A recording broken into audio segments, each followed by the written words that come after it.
Vamos lá, a história de Final Fantasy V, parte 1. Fala, guerreiro. Não fala ainda não, calma aí. Do Z Games, deixar meu like aqui. Qualidade full. Delírio seu. Nada, velho. Você não vê porque tá tudo aqui no Stream Element X, velho. Quer ver? Tudo aqui. Oh, caralho. Vou pausar o vídeo, que eu não vou mostrar isso no vídeo não, velho. Tá tudo aqui, ó. Todo o evento tá aqui, ó.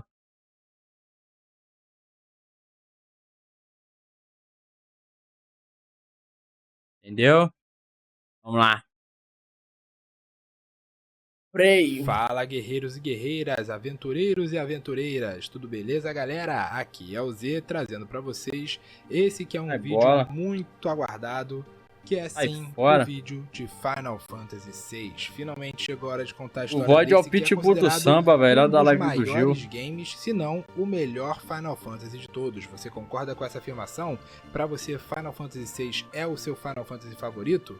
Comenta aí, e se não for, fale aí qual é o seu Final Fantasy favorito. O meu favorito até agora é o 4.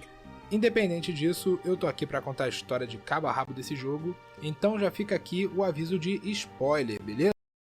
Oi? Quando estiver chegando, você me mandar mensagem, ó, tá em rota de entrega.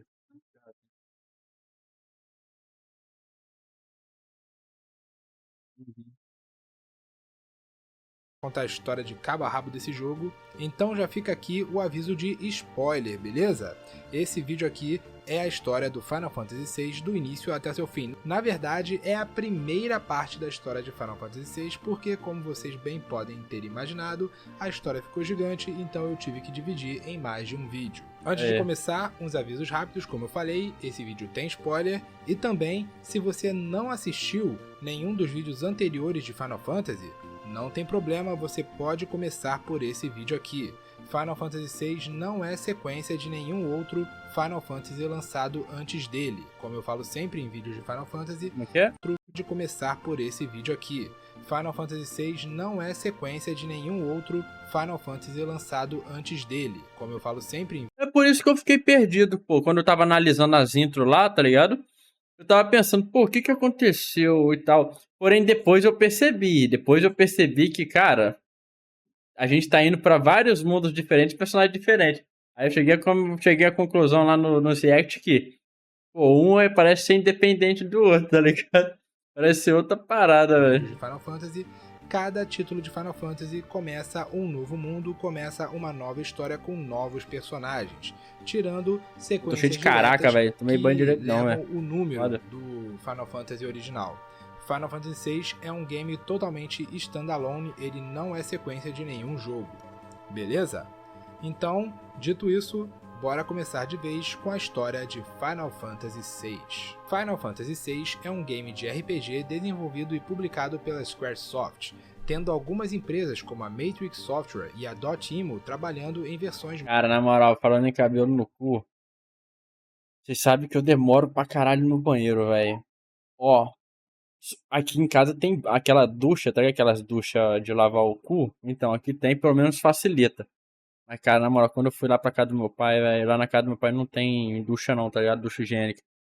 Cara, eu dei aquela cagada, velho. Aí depois eu fiquei no banheiro. Cara, quando a bosta secou, meu irmão, que aí ela prendeu no cabelo do rabo, velho.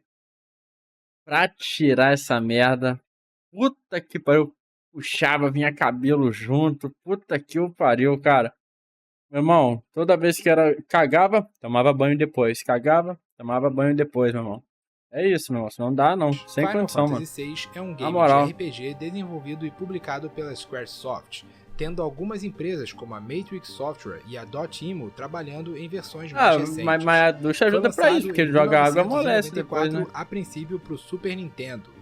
Depois ele ganharia versões para o PlayStation 1 como parte da coletânea Final Fantasy Anthology, Game Boy Advance com o título de Final Fantasy VI Advance, Nintendo Wii através do Virtual Console na PSN do PS3, PSP e PS Vita, além do iOS, Android e PC. Uma curiosidade que gera confusão até hoje, inclusive, é que a versão original desse game, a versão que foi lançada para o Super Nintendo, foi lançada aqui no ocidente com o título de Final Fantasy III.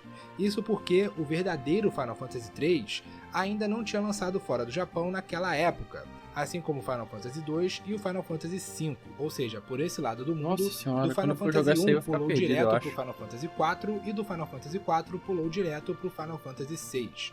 A Square ficou preocupada com uma possível confusão com esses números pulados, então eles decidiram lançar aqui no ocidente o Final Fantasy IV e o Final Fantasy VI como Final Fantasy 2 e 3 respectivamente. Isso gera confusão até hoje, principalmente com jogadores mais antigos que não jogaram as versões mais recentes, mas para ficar claro de uma vez por todas, o Final Fantasy III do Super Nintendo é na verdade o Final Fantasy VI, assim como o Final Fantasy II do Super Nintendo é na verdade o Final Fantasy IV. Essa confusão dos títulos foi consertada em versões posteriores, mas muitos fãs desinformados e que não jogaram as versões posteriores, as versões mais atuais, ainda não sabem. Se você quiser saber a história do verdadeiro Final Fantasy III, eu vou colocar o link no card e na descrição, beleza? Já falei muito aqui, bora começar a história. Há muito tempo atrás, ocorreu a chamada Guerra dos Magi, que resultou numa grande destruição e a perdição total da magia. Com o passar dos próximos 1000 anos, a magia foi substituída por tecnologia, poder de fogo, ferro e outros elementos, e assim a vida das pessoas voltou ao normal. Porém, atualmente existe uma pessoa que quer despertar a magia novamente e usar o seu poder para conquistar todo o mundo. A história começa com uma mulher princesa, e 2 soldados né, partindo para a cidade de Narshe. Sim. Eles montam em mechas pilotáveis chamados de Magitech e partem para a missão. E atacam Os soldados lugar, né? chamados de Biggs e Wedge comentam que aparentemente um ser da raça dos Espers foi encontrado nas minas, mesmo 1000 anos depois da guerra. Eles ainda estão céticos quanto a essa informação, mas eles dão o benefício da dúvida, dizendo que os seus superiores não os deixariam usar aquela mulher caso não fosse tão sério. Aparentemente a moça tem um grande poder, a ponto de peitar soldados usando aquela armadura Magitech, mas ela está sendo controlada, então nesse momento ela fará tudo o que eles ordenarem. Sendo assim, eles partem para a cidade. Ao chegarem na cidade, eles são atacados pelos soldados locais, e o trio continua avançando conforme vai derrotando os soldados. Perfeito. Depois de passar por eles, o trio adentra em uma mina que, segundo as informações que eles receberam, é onde o pessoal de Narshe desencavou o suposto Esper. Lá, Biggs destrói uma porta que bloqueava o caminho deles, mas logo depois outro soldado aparece e põe um monstro chamado Ymir para atacar os inimigos. Biggs e o Ed comentam sobre esse monstro, que é capaz de absorver eletricidade através da sua concha. Sendo assim, eles têm que evitar atingir a concha a qualquer custo. A luta exige um pouco de estratégia, mas o trio sai vitorioso. Depois de vencerem Ymir, eles finalmente encontram o suposto Esper. A criatura parecia estar congelada, mas continuava emanando uma grande aura, e isso aparentemente atrai a garota. De repente, uma grande luz emana do Esper e ambos, Biggs e o Ed, são eliminados. Depois de dar cabo nos soldados, o Esper aparentemente ataca a menina também. Algum tempo depois, a garota acorda em uma casa ainda em Narshe, sendo cuidada por um homem. Esse homem revela que ela estava usando uma coroa controladora e que o Império estava usando isso para controlá-la. Agora ela está livre, mas parece que um dos efeitos colaterais da coroa é que ela perdeu as suas memórias. O homem, porém, afirma que ela vai se lembrar de tudo com o tempo, mas ela consegue se lembrar pelo menos do seu nome, Terra. Terra Branford, ou Tina na versão em japonês. Não se sabe muito sobre ela até esse momento, mas Terra é uma garota misteriosa que tem o poder de realizar magias, mesmo agora quando a magia está considerada extinta. De alguma forma, o Império de Gestahl ficou sabendo disso e conseguiu capturá-la usando o dispositivo de controle mental para fazer dela sua escrava. Agora, graças ao misterioso Esper, ela se libertou, mas o uso da coroa de controle mental a causou amnésia. O homem fica surpreso por ela ter se lembrado do seu nome tão rápido, dizendo que ela é mais Aquelas poderosa do tem que a nada a maioria. ver com Nesse o momento, personagem, guardas de né? Narshe vão até a casa, sabendo que Terra está ali. Eles querem capturá-la por acreditarem que ela ainda é uma agente do Império. Sabendo que eles não vão acreditar na história de controle mental, o homem ajuda a Terra a sair pelos fundos, dizendo para ela sair da cidade através das minas. Ela começa a ir para lá, mas não demora muito para ela ser avistada pelos guardas que começam a persegui-la. Já nas minas, chega um momento em que os guardas conseguem cercá-la, mas Terra acaba caindo em um barranco e vai parar na parte de baixo das minas, perdendo a consciência com a queda. Enquanto desacordada, Terra tem algumas lembranças perturbadoras, onde um homem lunático chamado Kefka coloca a coroa de escravidão nela. Controlada por Kefka, Terra se torna a sua arma perfeita. Mais pra frente, um pronunciamento do Imperador Gestal ocorre, onde ele anuncia que a magia retornou e que ela os escolheu. Voltando ao presente, o homem que salvou Terra chama um ladrão chamado Loki para ajudar. Loki Cole é um ladrão, mas ele prefere ser chamado de Caçador de Tesouros. Não se sabe muito sobre ele nessa parte da história, mas ele surge aqui a pedido desse homem para ajudá-lo. O homem explica que não conseguiu convencer os guardas de Narsh da atual situação, então ele quer que Loki ajude Terra a fugir dali, surge aqui a pedido desse homem para ajudá-lo. O homem explica que não conseguiu convencer os guardas de Narsh da atual situação, então ele quer que Loki ajude Terra a fugir dali, mandando eles irem para Figaro. Assim, Loki consegue alcançar a desacordada Terra, mas ele é cercado por guardas. Nesse momento, Caraca, tudo um grupo lobo. de E muggos bicho. aparece e começa a ajudá-lo. Graças à ajuda dos bichinhos, Loki consegue derrotar os guardas e fugir com Terra. Na saída da caverna, Terra acorda e os dois se cumprimentam. Ao saber que ela tem amnésia, Loki promete que ficará ao lado dela até ela recuperar completamente as suas memórias. E assim, a dupla deixa Narth e parte para Figaro. Chegando em Figaro, Loki leva a Terra até o rei, que se apresenta para a jovem. Ele é o rei Edgar Rony Figaro, líder do reino de Figaro, aliado dos Imperiais e especialista em tecnologia. Basicamente, isso é tudo o que sabemos por enquanto.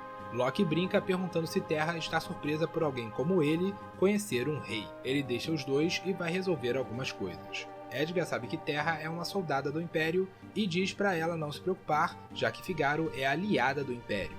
Terra pergunta por que eles as estão ajudando, e Edgar aproveita para dar em cima dela, mas ela não dá bola.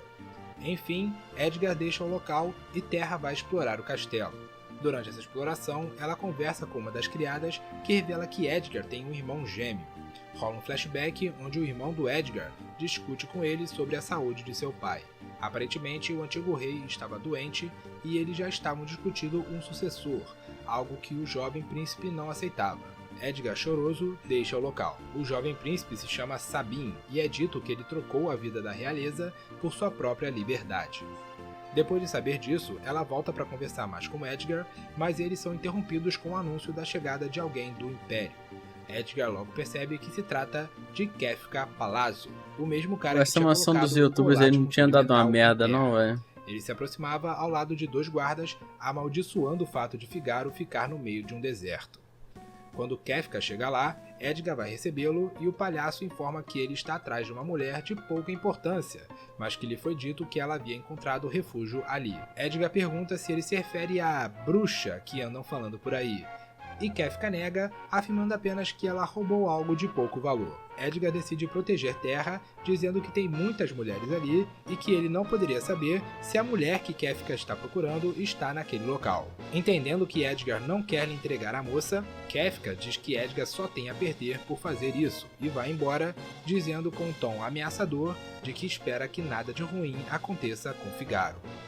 Depois disso, Loki retorna, tendo ouvido toda a conversa e não tendo gostado nem um pouco disso. Edgar manda Loki levar Terra para o quarto dela e afirma que tem que fazer alguns planejamentos com o chanceler do reino. Ao chegar no quarto, Terra e Loki conversam.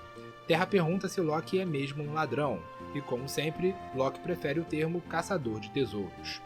Ele também diz que Edgar apenas finge ser um aliado do Império, quando na verdade ele está colaborando com um grupo de resistência chamado Returners, enquanto Loki é um intermediário. O homem que salvou Terra em Narsh também é um membro desse grupo. Terra ainda está confusa. Ela é um soldado imperial, mas ao mesmo tempo ela estava sendo controlada, então ela não sabe se as suas ações eram dela própria. Ela está confusa quanto ao que deve fazer e Loki afirma que ela não precisa pensar nisso agora, apenas descansar. Ela saberá o que fazer quando o momento chegar. Loki sai do quarto e Terra fica refletindo, ainda confusa. Algum tempo depois, Edgar acorda com cheiro de queimado. O castelo estava em chamas. Kefka e os seus homens atearam fogo em Figaro.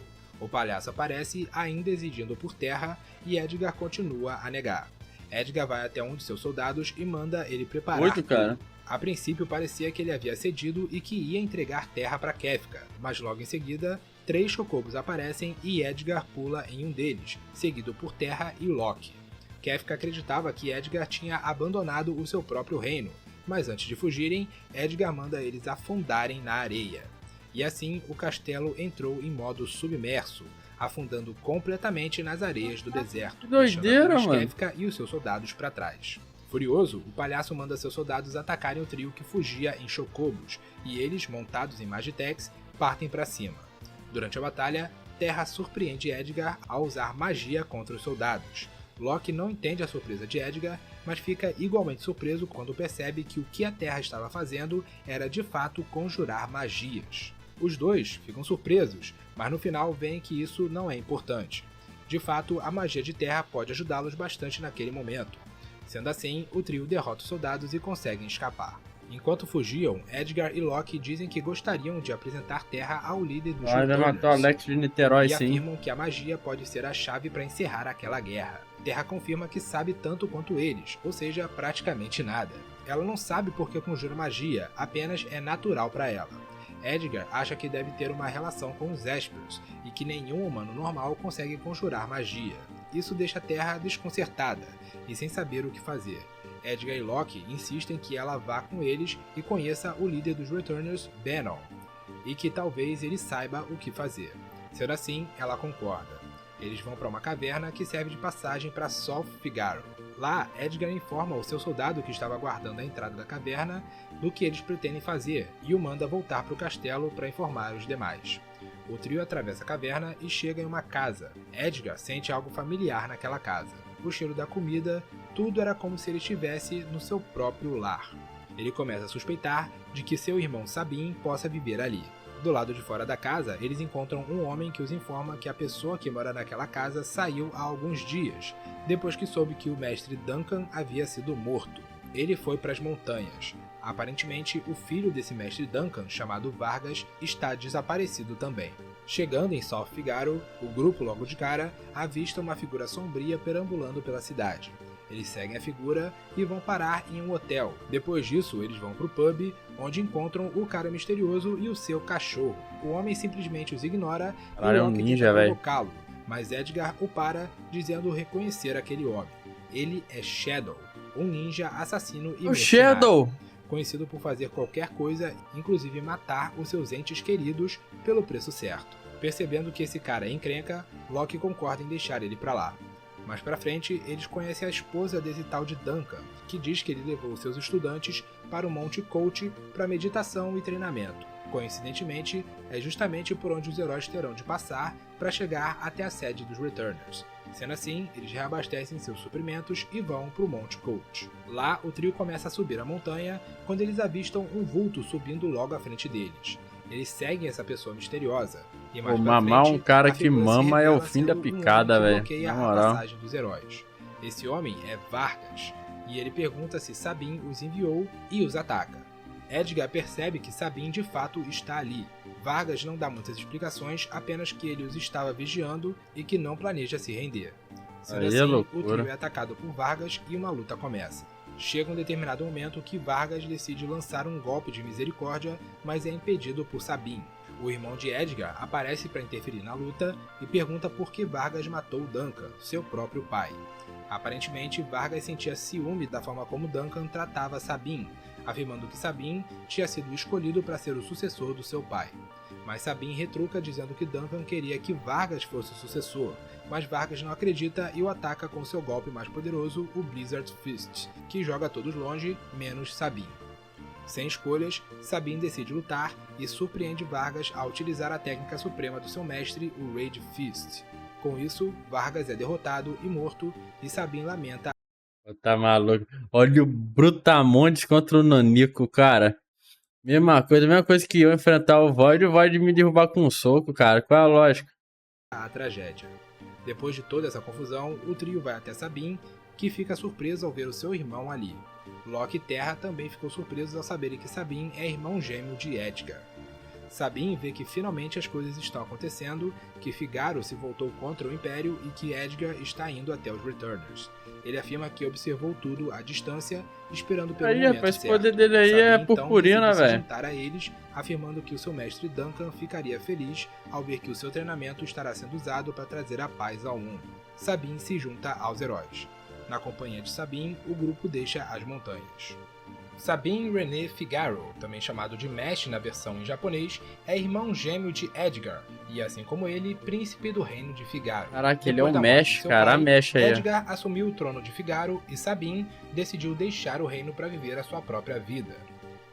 Ele decidiu seguir o caminho das artes marciais e se tornou o discípulo Bom de Duncan, que aqui se tornando em um Final exímio Fantasy lutador. eles Depois da respeitam, né, morte de velho? seu mestre pelas mãos de Vargas, Sabine reencontrou seu irmão e decidiu se juntar aos Returners. Eles finalmente chegam na sede dos Returners e vão falar com seu líder, Bannon. Eles apresentam Terra para ele e ele afirma que soube da sua história e do seu poder, que inclusive eliminou um grupo inteiro de soldados. Isso perturba a Terra, que não se lembra de nada disso. Bannon vai até Terra e explica que ela não deve enxergar os seus poderes como uma maldição, mas sim uma dádiva, e que ela é a sua única esperança de trazer a paz para aquele mundo.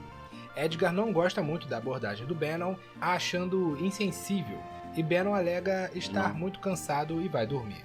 Algum tempo depois, Terra conversa com Loki, que revela que o Império matou alguém muito importante para ele, e que foi por isso que ele se juntou aos Returners, para garantir que situações como a que ele passou jamais acontecessem. Esse Loki eu sinto que vai casar com ela, velho. Terra, se comparando com Loki, afirma que não tem ninguém, e o ladrão fala que isso não é verdade, mesmo que ela não se lembre disso. Sabine fala para Terra que ele confia no julgamento de Edgar e que ela deve fazer o mesmo.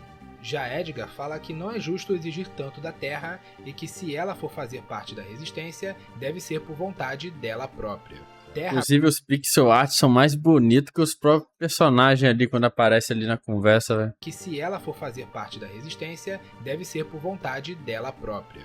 Terra pensa seriamente se ela deve ser essa esperança que todos pensam dela, e caso ela tome uma decisão, Bannon estaria esperando por ela do lado de fora. Mas algo interrompe a situação.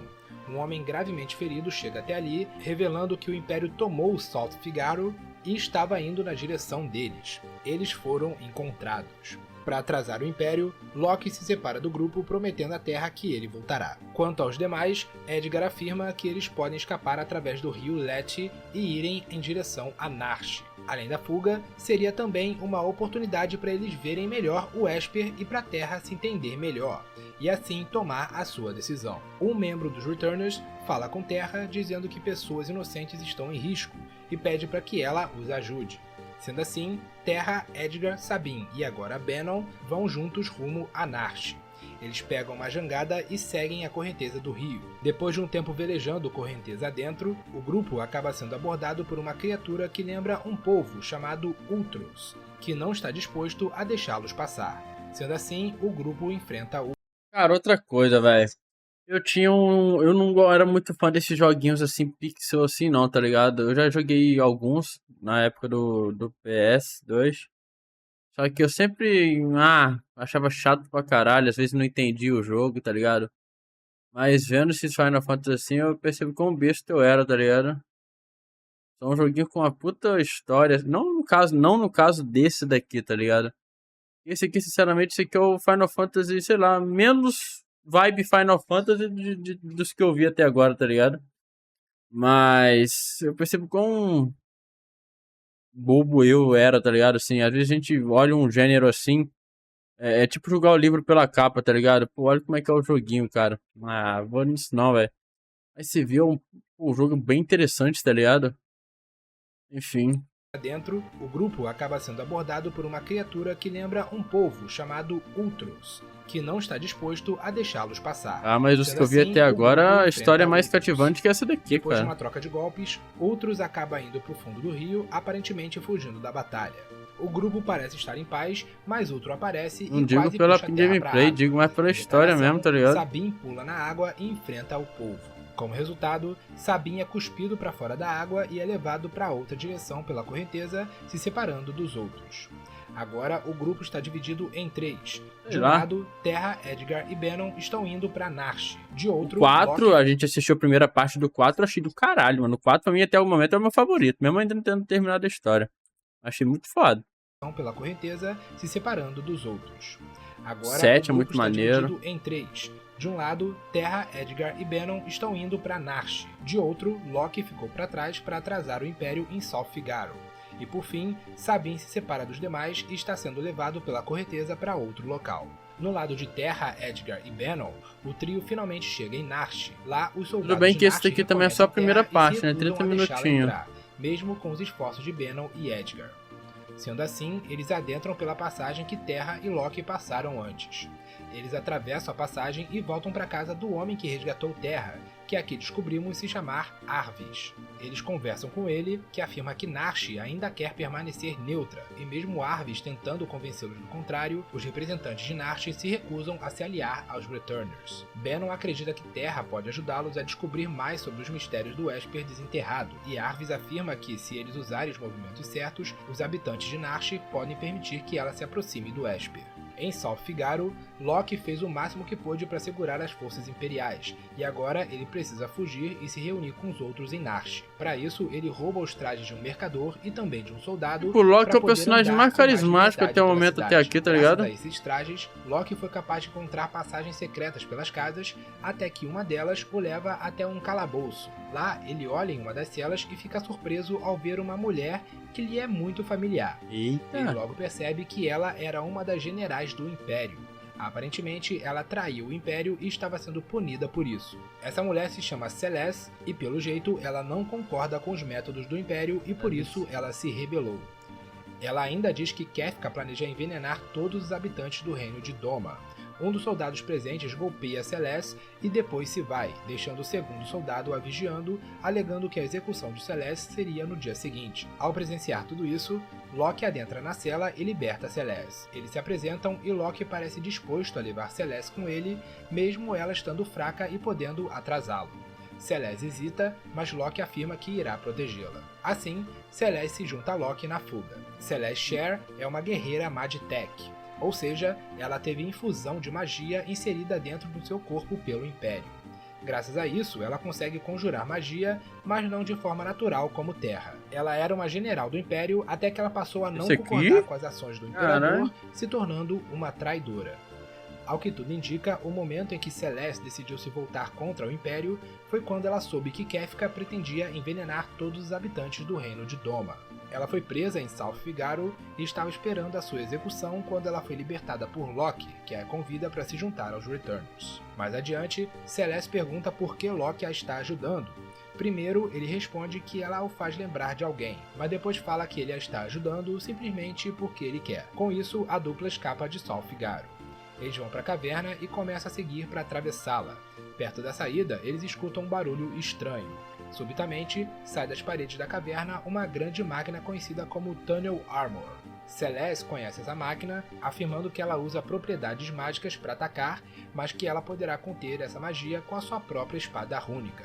Graças a isso, a dupla consegue destruir o robozão e finalmente escapar. Depois de se separar dos outros, Sabine vai parar em uma casa, onde Shadow está presente, além de um soldado que vai embora montado em um chocobo. Sabine pergunta para Shadow se ele sabia de algum caminho para chegar até Narsh. Ele responde que o Império montou um acampamento nas florestas a leste dali, no reino de Doma. Shadow. A única forma de chegar em Narsh seria justamente... O Shadow parece um Ninja Gaiden, meu irmão. Então Sabine teria que passar por lá de qualquer jeito. Shadow então oferece os seus serviços, alegando que poderá guiar Sabine até o seu destino. No entanto, Shadow também alega que ele pode deixar Sabine a qualquer momento, ou seja, ele não é uma pessoa confiável. Sabine pode aceitar ou recusar a oferta do ninja. Shadow é um ninja mercenário e assassino. Não sabemos muito sobre ele nesse ponto da história, apenas que ele é um mercenário desleal e que a morte o persegue. Acompanhando ele está sempre um cachorro chamado Interceptor. Acompanhado por Shadow, Sabine chega no acampamento imperial, onde avista dois soldados conversando sobre Kefka. está circulando um boato de que Kefka pretende se livrar do general Leo para poder tomar o seu lugar e os soldados não gostam nem um pouco dessa possibilidade. Kefka aparece, dá uma bronca neles e vai embora. Logo depois, outro soldado surge, convocando os dois para participarem do ataque ao castelo de Doma. O ataque começa e tudo parecia indicar que o castelo ia cair, mas um soldado veterano chamado Cyan aparece para dar reforços. Cyan Garamond é um destemido general do reino de Doma, devoto ao seu reino tanto quanto é devoto à sua família, a sua esposa Elaine e seu filho Owen. Luta ao lado do Foi isso. quanto é devoto à sua família, a sua esposa Elaine e seu filho Owen.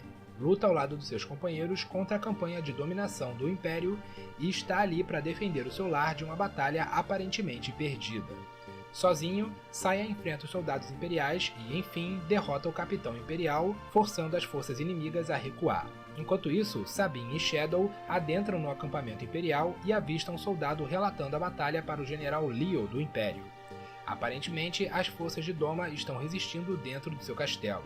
Leo decide esperar, alegando que se eles agirem agora, haverão muitas mortes desnecessárias. O soldado protesta, dizendo estar disposto a dar a sua vida pelo Império, mas Leo afirma que ele é um ser humano antes de ser um soldado, e não deve ser tão ansioso em jogar a sua vida fora. Logo depois, outro soldado aparece noticiando que uma caravana do Império chegou, o que indica que o Imperador está requisitando a presença de Leo. Ele se prepara para partir, pedindo apenas para que os soldados não façam nada imprudente.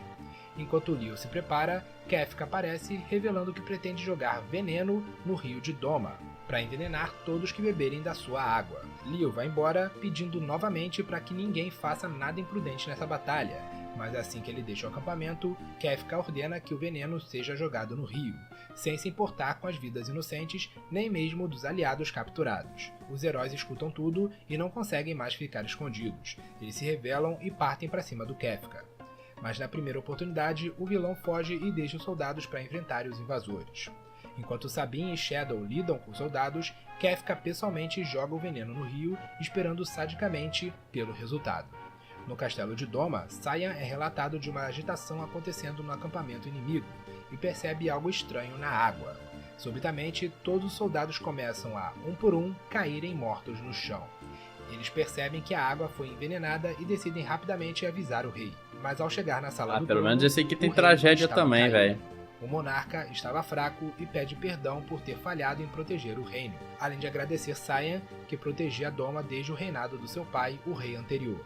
Assim, o rei de Doma morre. As coisas pareciam perdidas, mas Cyan mobiliza os soldados para buscar por mais sobreviventes. Ao entrar no quarto da sua família, porém, ele avista a sua esposa Elaine caída no chão. Infelizmente, ela já estava morta. Desesperado, Cyan vai ver o seu filho na cama, e o jovem Owen também já estava morto. Cyan agora estava desamparado e sedento por vingança.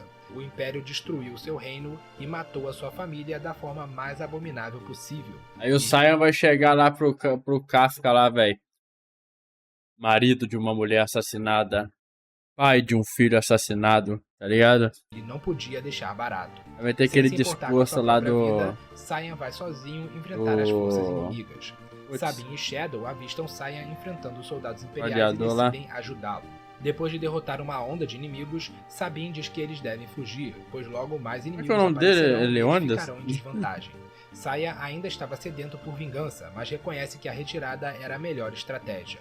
O trio monta em armaduras Magitech e fogem do acampamento imperial. Sabine pergunta a direção que fica Narsh e Cyan dá a direção. Eles deixam as armaduras Magitech e partem para lá. O trio vai parar na chamada Floresta Fantasma, onde eles encontram um trem misterioso. Cyan acreditava que todas as linhas ferroviárias tinham sido destruídas na guerra, e Sabine acredita que podem haver sobreviventes ali. Sabine encontra uma entrada, mas Cyan tenta avisá-lo de algo. Quando eles já estavam dentro dos vagões, Cyan revela que aquilo era, na verdade, o trem fantasma. O trem que leva a alma dos mortos para o pós-vida. Mas quando ele consegue avisar sobre isso, era tarde demais, as portas se fecham e o trem começa a se mover. Como eles não conseguem sair, o jeito é parar o trem eles mesmos. No caminho para a sala do maquinista, eles encontram um fantasma que parece querer acompanhá-los, e eles podem aceitar ou não. Eles encontram a sala do maquinista e acionam uma alavanca só para saber no que vai dar, e no processo é revelado que Cyan tem medo de máquinas. Eu tô errado, velho. Esse aqui é bem Final Fantasy mesmo, é muita loucura, velho. Fantasmas. Com o tempo, os fantasmas começam a cercar o trio e Sabin decide usar as suas habilidades físicas para pular de vagão em vagão. Ele separa os vagões, assim despistando os fantasmas. Mais pra frente, o grupo encontra um tesouro e surge diante deles um guerreiro chamado Siegfried, que alega ser o maior espadachim do mundo e o dono daquele tesouro. Eles enfrentam o misterioso guerreiro e o derrotam, mas Siegfried acaba fugindo com os tesouros. Independente disso, eles seguem adiante e chegam na sala da engenharia, onde começam o processo para parar o trem. Mas para surpresa deles, o próprio trem se manifesta, mostrando ter a bola no rim, própria. velho. Reconhecendo que o trio quer pará-lo, o trem fantasma ataca os heróis. Enquanto fogem do trem, Sabin, Shadow e Cyan golpeiam a criatura até conseguirem derrotá-la. Com isso, cara? O trem concorda em deixá-los ir. E assim, o trem para na próxima estação, permitindo que o trio desembarque. Eles estavam aliviados ao saírem do trem, mas Cyan fica surpreso ao ver pessoas embarcando logo ele ao lado. levantou o trem na mão. Entre elas, a sua esposa Elaine e o seu filho Owen. O trem começa a andar e Cyan, desesperado, tenta alcançar a sua família. Mas é inútil. O trem fantasma vai embora, levando todos, incluindo a família de Cyan, para o pós-vida. Mas Elaine e Owen afirmam que estão bem e que ficarão aguardando até que a hora de Cyan também chegue. Depois de um tempo de luto, o trio retoma a jornada. Eles passam por Baden Falls. Deus me perdoe, cara. Na moral, se um dia eu ver meus parentes mortos assim e falar que eu tô escalado pra jogar amanhã, velho, que tão ansiosos pra minha ida, velho, sai fora. Que isso. Chegue. Depois de um tempo de luto, o trio retoma a jornada. Eles passam por Baden Falls. À frente está a região de Velt, dita como sendo uma área repleta de bestas selvagens. Mas com o Império na cola deles, só tem como seguir em frente. Cyan então sugere que eles vão para lá através da vila de Moblis, na costa leste. Shadow, por outro lado, diz que ele cumpriu a sua missão e decide ir embora. Sabin o agradece e espera que eles se encontrem novamente. Agora, sem o Shadow, Sabin e Cyan pulam a colina e enfrentam diversas criaturas durante a queda. Depois disso, eles desmaiam e são levados até Velt pela correnteza, onde eles são encontrados por um garoto selvagem chamado Gal. Ao retomarem a consciência e falarem com Gal, o menino foge. A dupla segue jornada e chega na vila de Moblis. Lá, eles encontram um soldado caído vindo da cidade de Maranda. Ele tinha sido forçado a se juntar ao Império depois que Maranda foi tomada. Ele recebeu uma carta de sua amada, chamada Lola, e queria mandar uma resposta. Os heróis ajudam o soldado a enviar Dá pra ver que é bem grandinho, é muito personagem novo que aparece, velho. E aprendem de uma forma de atrair ele usando carne. Eles deixam a vila e enfrentam algumas criaturas. Após vencer elas, o menino Gal aparece. Eles dão a carne para o menino e ele rapidamente fica amigo da dupla. Depois de uma apresentação, Gal decide dar um presente para os seus novos amigos em troca da comida que eles deram para ele, e diz que tem um tesouro bem brilhante na Crescent Mountain. E assim, Gal se junta à dupla. Gal é um garoto que vive na área selvagem de Velt. Não se sabe muito sobre ele nessa parte da história, porém ele vive no mesmo ambiente selvagem e perigoso onde diversas criaturas monstruosas vivem. O povo da vila de Moblis sabe da existência de Gal. Onde que ele tira essas artes, velho? Essas artes me lembram um livro que eu já vi, mano. Gal mantém uma certa distância de Moblis, provavelmente por design Gal encontrou Sabin e Cyan desenho do livro estavam sendo levados pela correnteza basicamente isso aí, mano. Mas bem parecido quando eles acordaram. Com a ajuda do povo de Moblis, a dupla conseguiu atrair Gal para conhecê-lo melhor e o garoto se tornou um inusitado aliado. Gal leva Sabin e Cyan até a caverna da Crescent Mountain, onde eles começam a procurar pelo tesouro do menino. Acabou que o tesouro era uma máscara de mergulho. Apesar de a princípio parecer um presente inútil, Sabin tem a ideia de usar esse item para eles irem para Narshe através do rio, já que com a máscara eles poderão respirar embaixo d'água.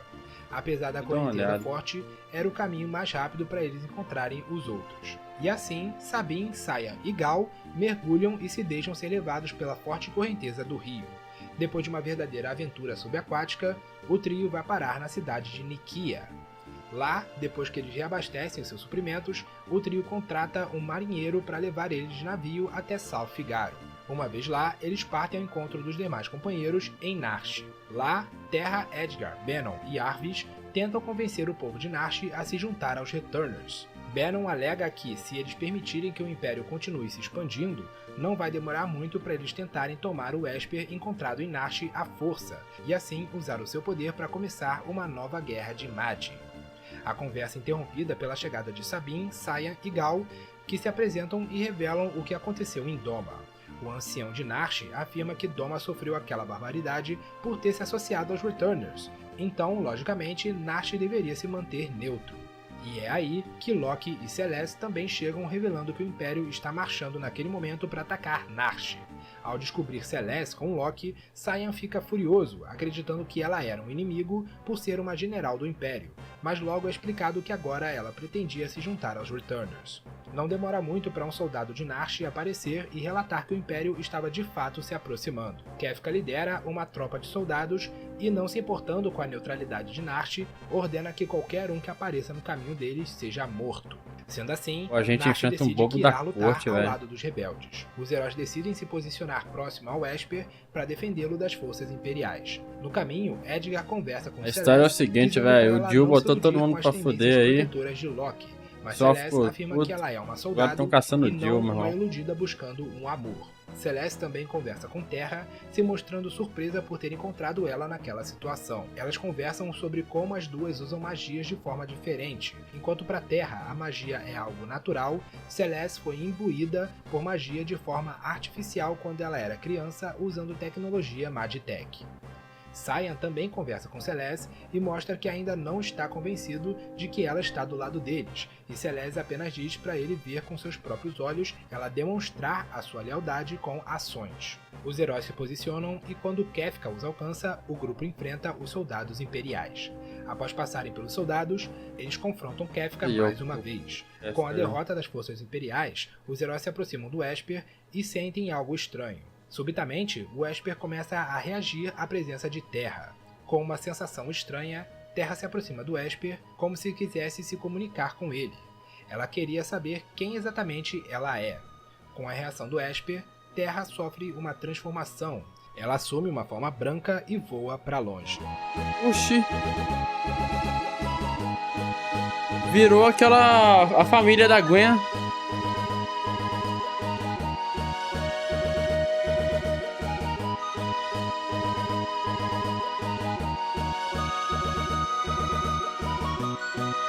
Continua.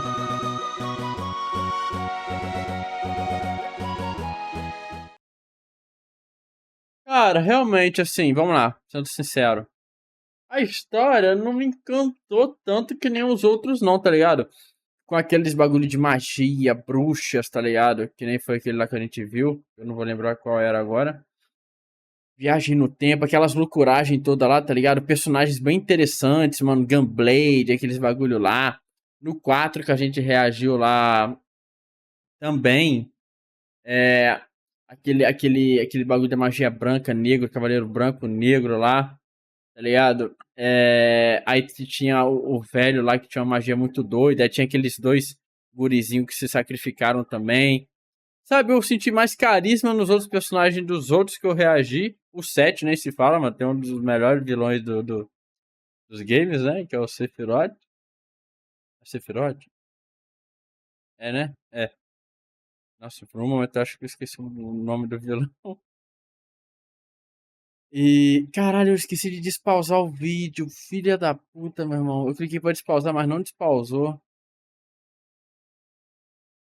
tem problema não, depois eu baixo a live. Aí, E esse aqui, cara, sinceramente, sei lá, a princípio, a primeira parte, né, a parte 1 ainda. E ao princípio eu achei que ia ser essa guerra de reino, tá ligado? Assim, bem aquele bagulho, a gente tem um governante aqui, aí surge um exército rival que quer dominar o reino. Aquela historinha assim, simples. Mas não, o mundo é bem maior, né, velho? Tem bastante coisa ainda pra ser revelado, criaturas, né, personagens diversos. Então, realmente, assim, eu tive uma percepção errada no início ali. Realmente é bem Final Fantasy ainda, velho. Mas, dito isso, entretanto, contudo, preciso ver mais, velho. Vai ter uma opinião bem mais sensata, né? Só a parte 1 ainda, mas, sinceramente, Por enquanto, meu favorito é o 4. Cara, isso pra tu ver, cara. O 7 é tão icônico, tá ligado? É tão icônico. Mas, pra mim, o meu favorito é o. Até o momento. É o 4, que a gente ainda nem terminou. O 8, eu acho. O maior vilão de Final Fantasy. Tudo inteiro de bom vilão. É o 4, em segundo o 8. O 8 é o do. É aquele lá da viagem do tempo, não é? Acho que é. Enfim, o 4, o 8. Depois, em terceiro, vem o 7, cara. Por enquanto, mano. Tá ligado? Eu achando que o 8 ia ser perdão, o 7 ia ser o mais pica. Mas sei lá, mas cada um tem seu Final Fantasy favorito, né? Ó, aqui o pessoal tá falando que é o melhor Final Fantasy, ó. O Final Fantasy 6 é o melhor de toda a saga. O meu Final Fantasy favorito é o 4, mas o 6 é o melhor sem dúvidas.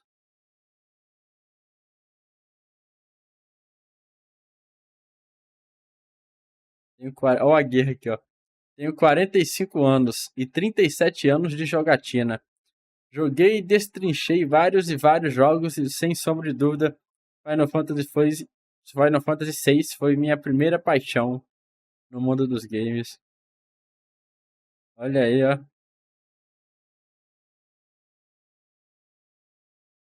Faz parte da tríade dos melhores Final Fantasies. É bastante gente gostando aí, né, velho? Enfim, interessante. Muito bom, muito bom. Bom vídeo aí dos games, velho. 1.000 horas de gameplay, pois é.